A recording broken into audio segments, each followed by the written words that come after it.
Parenting is not a role. The most important thing is relationship. Without understanding relationship, any plan of action will only breed conflict. But why shouldn't he be angry about it? Why should I be threatened by his anger? Why should I call that naughty? Oh, you're angry, you're really upset, you really wanted that cookie. Yeah. You're not permissive, but you're also not demanding that the child suppress their feelings in order to be in your presence. You can go through these states, it's okay, they'll pass. And this is how self-regulation happens. Not by, you mustn't yell, you mustn't cry, and so on, this kind of punitive and accusatory stuff. React against his anger, all you're teaching him is self-suppression, which is not the same as self-regulation. The greatest gift a parent can give to their child is his or her own happiness. And when you're restless and unhappy around your kids, as I have been, they get a message that it's about them. I found my mother's diary recently. When I was 6 weeks old, and this is 1944, my mother is writing, "My poor little Gabor, you've been crying since 3 in the morning. My heart broke for you. But I couldn't pick you up to feed you until 5 o'clock because the doctors would be so angry with me because I learned to feed you on schedule rather than on demand. And I didn't want to displease the doctors, so I had to let you cry for almost 2 hours. And finally at 4:45, my heart broke and I couldn't do it anymore, and I picked you up and fed you, but don't think I'll do it again." Now, what's the message to a 6 weeks old who's desperate for maternal contact, and this woman who absolutely adored me, who did everything she could to save my life under very difficult circumstances that I already talked to you about before, wartime Hungary, Nazi occupation, who absolutely loved me, and she's absolutely hurting me at the same time. And just how confusing that is for the infant. Now, you tell a mother bear to ignore the crying of the infant. You tell a mother cat to ignore the crying of the infant. Every fiber in my mother's being wanted to pick me up and nurture me, but because the doctors had told her not to. And this is how we tell parents now how to parent. We tell them to sleep train their kids by not picking them up. Hunter-gatherer tribes, you know what they do? They never even put their kids down. In the state of nature, creatures don't put their kids down. That doesn't mean you're permissive. The kid wants a cookie before dinner, and you know better. You give him a cookie, he won't have dinner. You're not going to give him the cookie. But why shouldn't he be angry about it? Why should I be threatened by his anger? Why should I call that naughty? Why should I call that the terrible twos? Oh, you're angry, you're really upset, you really wanted that cookie. Yeah. That's okay. Well, I'm so sorry. It's after dinner, in other words, you're not permissive, but you're also not demanding that the child suppress their feelings in order to be in your presence. And you don't hold the relationship as ransom to them. That's exactly it. That's the dangerous thing. You don't use the relationship against them. So I went on holiday this year. 1 week I spent with some family in kind of a weird camp place in Germany, and the next week was in Bordeaux. I'll be honest, 4 days later, I left and flew back to London alone because I couldn't be the holiday dad. If you could recognize in that experience that there's something that's still missing for you in terms of your self-awareness, then that could be a teaching experience. And I know that holiday boredom that you described.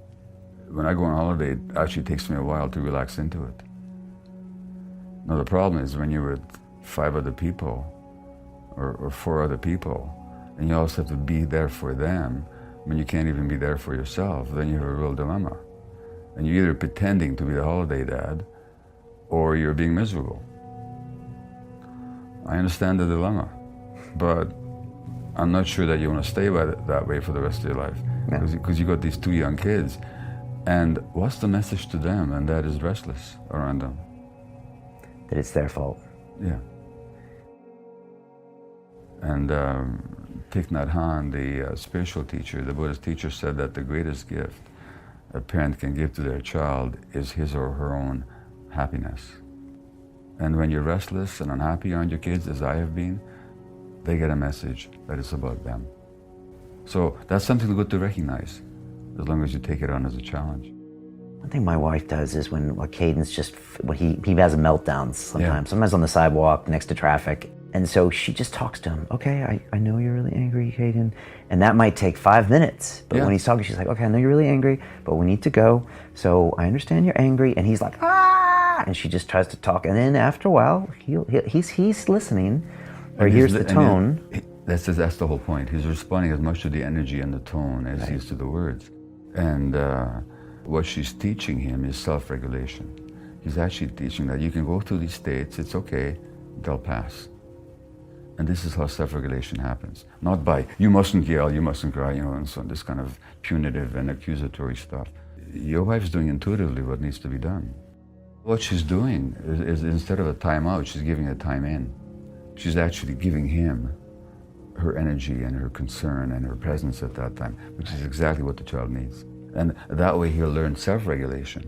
Whereas when you react against his anger, all you're teaching him is self-suppression, which is not the same as self-regulation. I got a stepdaughter when she was 6. Right. She's now 14. Mm-hmm. And you said some interesting things about stepchildren and stepfathers earlier. Well, step is an interesting word, because why do we call them step-parents? Because they step into the role of the parent. And in this book, Hold On to Your Kids, what we point out is that parenting is not a role, it's a relationship. So sometimes I've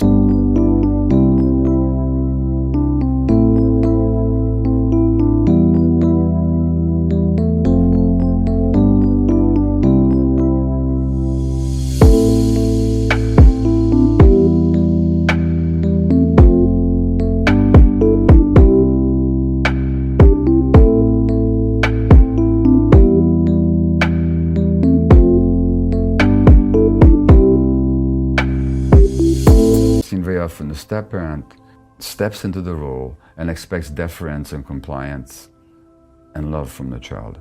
But why should the child offer them? She didn't ask you to marry her mother. That was her mother's decision, maybe for perfectly valid reasons, but let's not assume that the child is necessarily a party to it. And if you want to step into the role of parenting, you have to develop the relationship where the child wants to belong to you, where the child's attachment drive is directed towards you. And then you'll be the parent.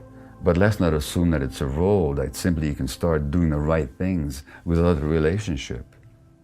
And Krishnamurti, the great teacher, said that the most important thing is relationship. And he said that without understanding relationship, any plan of action will only breed conflict. So it's that relationship that we have to get. So that 6-year-old whose mother married you at that age has already been through that difficult time, because her parents divorced. Now, I don't need to know the circumstances, but I can tell you, no adults divorce without a fair bit of unhappiness. I mean, no two happy parents wake up Saturday morning and say, it's been wonderful, I'm totally in love with you, goodbye. There's usually a period of alienation and stress and struggle and rancor. And the child has to endure all that. And the child has endured the loss, well, assuming that the father didn't die or something. But one way or the other, the child, the 6-year-old, has endured a loss.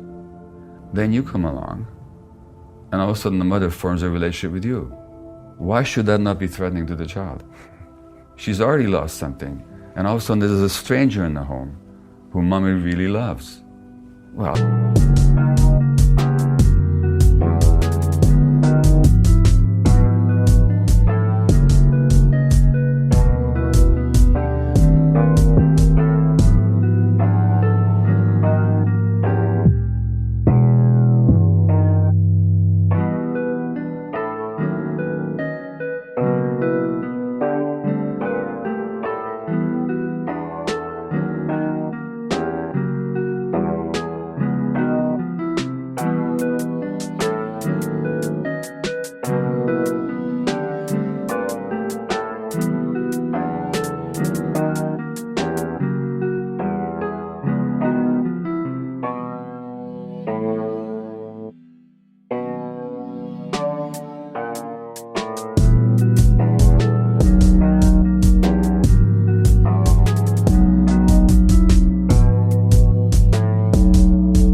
every reason she might perhaps perceive you as a threat. Now, maybe she didn't. Maybe you formed a great relationship with her right from the beginning, and maybe she welcomed you into the home. But it can easily work the other way. In other words, all I'm saying is we have to understand that the parents' relationship with one another is not immediately transferable to the child. That a relationship is to be built with the child.